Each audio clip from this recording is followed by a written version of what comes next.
इधर केंद्रीय स्वास्थ्य राज्य मंत्री प्रताप राव जाधव ने यह कहा है कि एम्स में फैकल्टी और नॉन फैकल्टी स्टाफ की नियुक्ति की प्रक्रिया नियमित रूप से चल रही है। एम्स में जो फैकल्टी भरने की जो प्रक्रिया होती है वो लगातार शुरू रहती है।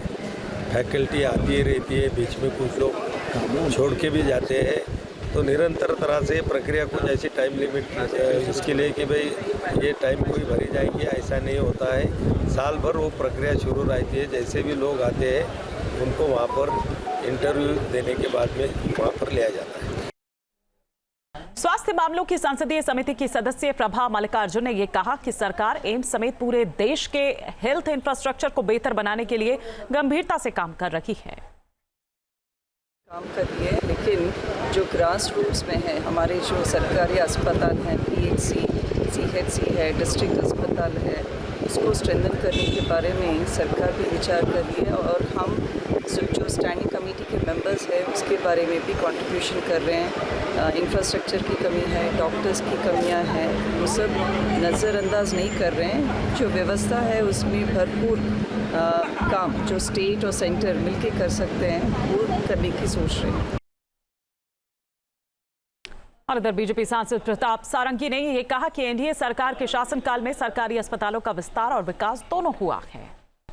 वास्तव में डॉक्टर की कमी का कारण ही कांग्रेस और उनके एलाइज है, क्योंकि लंबे समय तक उन्होंने मेडिकल कॉलेज में सीट नहीं बढ़ाया। और आप देखिए मोदी जी की 10 साल में कितना मेडिकल कॉलेज हुआ, कितना ज़्यादा डॉक्टर प्रोडक्शन हो रहे हैं। इसलिए जितना इंफ्रास्ट्रक्चर बढ़ रहा है, जितना इसका एक्सपेंशन हो रहा है, उतना डॉक्टर्स की और बाकी सारा स्टाफ का ज़रूरत भी होती है। इसलिए ये कुछ समय में ये आवश्यकता पूर्ण हो जाएगा। मैं मानता हूँ कुछ कमियाँ हैं, ये कमियाँ हो रहा अनिवार्य है क्योंकि बहुत लंबे समय तक हमारा डॉक्टर्स प्रोडक्शन कम हुआ। 75 साल तक हमारे देश में इस विषय को अवहेला करने के कारण आज बहुत प्रेशर हो रहा है और जितनी स्पीड में काम हो रहा है ये जल्दी सुधर जाए। Thank you. अगर मरीजों को महीनों तक इलाज के लिए डेट नहीं मिलती है और अगर वो एम्स के बाहर फुटपाथ पर हफ्तों महीनों तक रहने के लिए मजबूर होते हैं, तो इसकी सबसे बड़ी वजह यह है कि एम्स में डॉक्टर्स की भारी कमी है। एम्स में फैकल्टी और नॉन फैकल्टी स्टाफ के पद बड़ी संख्या में खाली पड़े हैं। ये नई दिल्ली का अखिल भारतीय आयुर्विज्ञान संस्थान यानी एम्स अस्पताल है।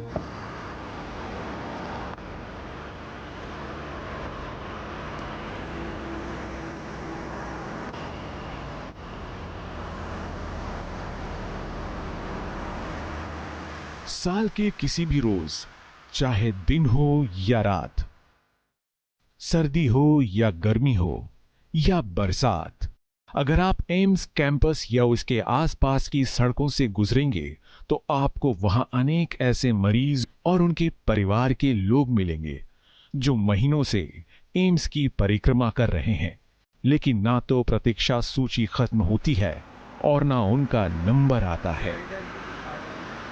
और इसकी सबसे बड़ी वजह है फैकल्टी और नॉन फैकल्टी की भारी संख्या में खाली पड़े पोस्ट। हर स्पेशलिटी में आप देख लीजिए तो वेटिंग लिस्ट ही रहता है। उसके बाद जो डॉक्टर्स और फैकल्टी की कमी के कारण जो क्वालिटी टाइम होता है, पेशेंट को जो टाइम देना होता है, उसमें भी कमी हो जाती है। उसके बाद जैसे एडमिशन के लिए हुआ, एडमिशन के लिए नॉर्मल वार्ड हो गया, आईसीयू हो गया, वहाँ पे भी काफ़ी ड्यूटी आवर्स बढ़ जाती है डॉक्टर्स की। नई दिल्ली का एम्स देश का सबसे प्रतिष्ठित और विश्वसनीय अस्पताल है, लेकिन यहां डॉक्टरों और दूसरे स्टाफ की जबरदस्त कमी है, जिसका खुलासा संसदीय समिति की रिपोर्ट में हुआ है। रिपोर्ट के मुताबिक एम्स में फैकल्टी के 34.8% पद खाली हैं। यानी मान लिया जाए कि एम्स में 100 डॉक्टरों की जरूरत है तो सिर्फ 66 डॉक्टर सेवा में हैं, बाकी 34% पद रिक्त हैं। नॉन फैकल्टी पदों की बात करें तो 16.29% पद रिक्त हैं। इतनी ही नहीं, रेसिडेंट डॉक्टरों के लेवल पर भी 1/3 से ज्यादा पोस्ट खाली है। सीनियर रेसिडेंट के 434 पद रिक्त हैं, जो कुल क्षमता के 37.48% है, जबकि जूनियर रेसिडेंट के 113 पदों पर नियुक्ति नहीं हुई है। यानी 46.89% पोस्ट खाली है। हालांकि एम्स में 12,213 आउटसोर्स कर्मचारी काम कर रहे हैं। इसके बावजूद डॉक्टरों और दूसरे स्टाफ की भारी शॉर्टेज बनी हुई है। इसके कारण यहां काम कर रहे डॉक्टरों पर काम का काफी प्रेशर है और एम्स की मेडिकल की सेवाओं की गुणवत्ता भी कहीं ना कहीं प्रभावित होती है। हर लेवल पे ह्यूमन रिसोर्स की कमी है, जैसे फैकल्टी लेवल पे हैं, रेजिडेंट लेवल पे हो गया, बाकी सपोर्टिंग स्टाफ भी है।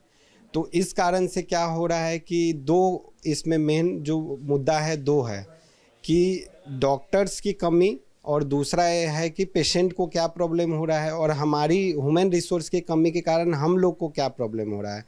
तो डॉक्टर्स और रेजिडेंट्स को बेसिकली क्या हो रहा है कि जो अभी जो रिसोर्सेज है उसी में हम लोग को मैक्सिमम क्वालिटी केयर देना पड़ रहा है, जिसके कारण हम लोग ओवरबर्डन हो रहे हैं। हमारी ड्यूटी आवर्स बहुत ज़्यादा हो रही है, मेंटल स्ट्रेस हो रहा है, मेंटल हेल्थ इश्यूज बढ़ रहे हैं।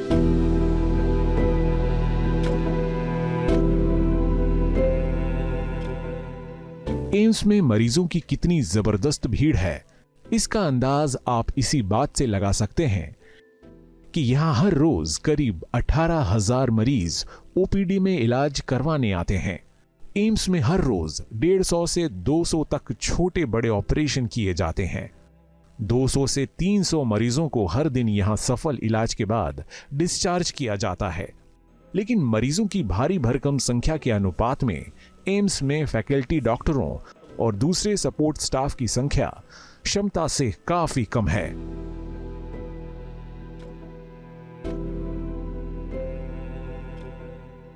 एम्स में इलाज के लिए न सिर्फ भारत के तमाम राज्यों के मरीज बड़ी तादाद में आते हैं, बल्कि नेपाल, भूटान, श्रीलंका, बांग्लादेश जैसे पड़ोसी देशों के मरीज भी गंभीर बीमारियों के इलाज के लिए एम्स का रुख करते हैं।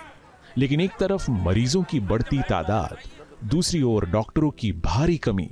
नतीजा यह है कि यहां काम कर रहे डॉक्टरों पर वर्कलोड उच्चतम स्तर पर है। आगे बढ़ने से पहले कुछ और आंकड़ों पर नजर डालिए। एम्स में फैकल्टी डॉक्टर्स की कुल 1,235 पद हैं, जिनमें 430 पद खाली पड़े हैं। इसी तरह नॉन फैकल्टी के 12,945 पदों में 2,109 पदों पर नियुक्ति नहीं हुई है।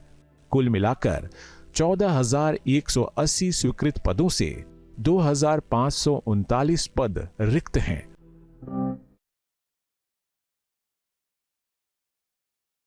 अब सवाल यह है कि आखिर देश के सबसे प्रीमियम सरकारी अस्पताल में इतना बड़ा पेशेंट डॉक्टर गैप क्यों है?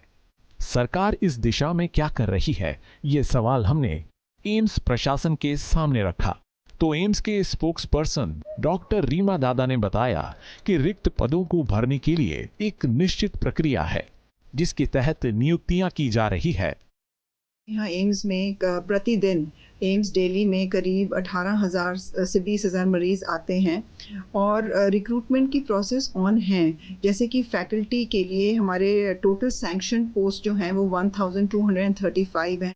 न्यूज नेशन अब व्हाट्सएप पर खबरों के ताजा अपडेट के लिए न्यूज नेशन के इस QR कोड को स्कैन करें।